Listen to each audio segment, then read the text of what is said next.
ఎక్కడో పోయి ఎంట్రెన్స్ వీళ్ళు నిజేస్తారు తమ్మేస్తారు కదా లేదా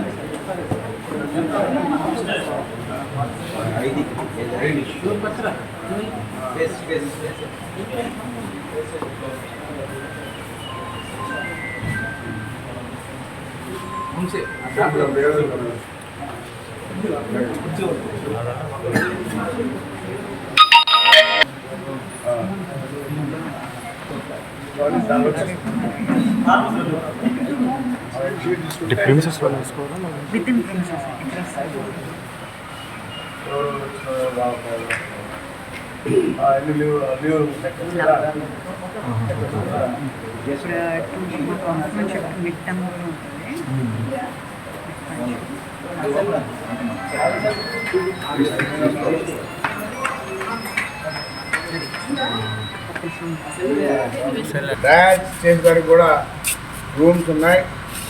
ప్రభుత్వం నుంచి పర్మిషన్ తీసుకుంటే త్వరలోనే స్టార్ట్ చేయొచ్చు.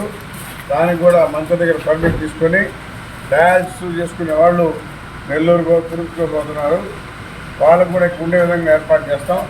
ఈరోజు తెలుగుదేశం ప్రభుత్వం వచ్చిన తర్వాత ముందు విద్యా వైద్యం అన్నాడు సీఎం.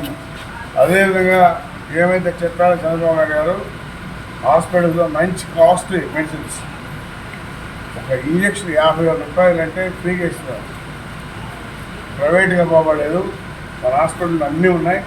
డాక్టర్లు కూడా అందుబాటులో ఉండే విధంగా ఏర్పాటు చేసాం. ఎవరు లేకపోయినా వాళ్ళ టైంలో ఖచ్చితంగా ప్రభుత్వం యాక్షన్ తీసుకున్నామని తెలియాలి.